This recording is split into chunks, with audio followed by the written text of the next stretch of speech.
Hi there, this is David and welcome to my demo impression of Monark, released for the Switch, PlayStation 4, PlayStation 5, and PC. The demo allows you to play the first chapter of the game and then transfer your save to the full game, which will be released on February the 22nd. Upon first loading this up and looking at the characters and setting, I thought that I was playing a PS2 game, and a bad one at that. The girl immediately reminded me of Alice from Shadow Hearts, but in a Persona-type school setting. Normally, I wouldn't be too bothered by something like this though. I don't need good graphics to have a good time with a game, as long as the gameplay is fun and the characters are enjoyable. But, oh boy, this is no Shadow Hearts, this is no Persona, this is Koudelka, and that, my friends, should send some shivers down your spine. The story starts off well enough. It's an interesting premise, I'll give it that. You're a nameless, faceless, soulless, voiceless main character who inherits the powers of vanity, as well as other aspects of the 7 deadly sins. How much of each you gather, though, depends entirely upon the questions that you answer at the beginning of the game. You're trapped within your school along with your girly friend, kid sister, snarky doctor, and a far too young vampiric-looking dean whose boobs reach to the ceiling.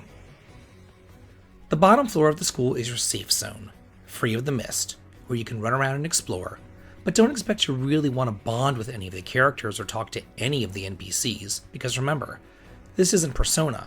This is instead anime trope hell.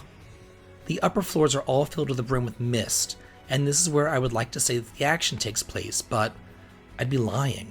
There's no action up there either. It's just exploring and puzzle solving with a time limit. Joy. As the pack bearer, it's your job to explore that mist, save the students trapped up there, solve the puzzles, break 3 crystals, and then kill the 7 other pact bearers in order to free the school from its curse. This mist will slowly turn you mad though, so don't take too long looking around, because if the counter goes up to 100, you get sent back to the doctor's office to start over. So you can kind of think of this like the dragon counter in Breath of Fire Dragon Quarter, yet another stellar JRPG. They just keep on ripping off the good ones here, right? Anyway, you go upstairs, you look around, you find the red lights which signify diary entries, codes, and notes to help you solve the puzzles, and then blue lights which are just items, both of which you're going to want to collect. The puzzles could be anything from a girl who thinks that her best friend is a bookshelf, another girl who can't remember her locker combination, and then a boy who doesn't want to graduate. Yeah, I'm not making this up, that's in the game. The exploration just kind of drags, and it's going for a horror vibe, but it's not really ever reaching it. Every single floor is the exact same thing. From the classroom layout, to where all the treasures are located, it's all just the same thing over and over and over again. Anyway, as you solve the puzzles, you're going to encounter a crystal, or in this case, a pile of cell phones, which are going to call you away to another world. And it's here that the battle system is introduced. While the main game, exploration, and puzzle system, quite frankly, sucks, the battle system is actually pretty damn good. It's just a shame that in the course of the 2-hour demo, we only get to fight like 3 real battles. Battles are turn-based strategy, where you attack in rings, think like Growlancer, but just not real time. You're graded at the end of each battle by how quickly you kill the enemies, so it does behoove you to learn the system and to be quick about it. Thankfully, it is rather intuitive. It's all about grouping your guys up together so they can continually gang up and beat the crap out of the monsters. Each time you attack, if anybody's in your party is adjacent to you, they'll follow up with another attack too. So just keep everybody together and you'll be just fine.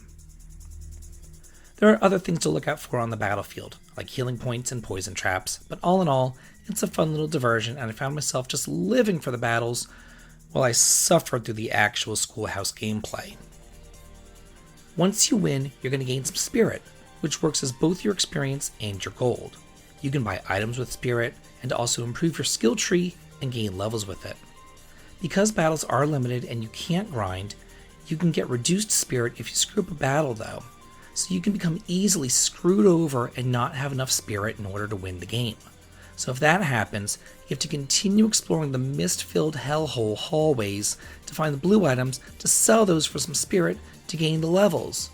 It's so tedious. Speaking of tedious, something that you might have noticed by now is the frame rate. I am an old school gamer through and through. I was raised on the NES. Frame rate normally does not mean that much to me, but this is ridiculous. I mean, look at how they're running. Look at how stilted it is. And look at this guy with his knife. I'd be laughing if I wasn't crying. This is just so terrible. I said at the beginning of this review that I felt like I was playing a PS2 game, but honestly, I've seen PS2 games not only look better, but run better than this. And full disclosure, this was recorded straight off of my personal PlayStation 4. Monark is a very anime, very low budget game that shockingly, for whatever reason, does have full voice acting and decent music. I don't know how they managed to get that into the game considering that they couldn't get fun gameplay into the actual thing. If you do, for whatever reason, decide to buy this monstrosity, it's going to set you back $65, just for a digital copy. But honestly, I want a refund for the 2 hours that I put into this shitty game. Besides an almost non-existent battle system, there's just no redeeming qualities here. There's not even high school simulation bonding events, which seem to have become a staple of the genre lately. I mean, I do like this company. They've put out some cool stuff in the past, most notably Alliance Alive and Lost Dimension. But maybe they should stick to 2D and good gameplay, rather than sticking their neck out to where they don't belong.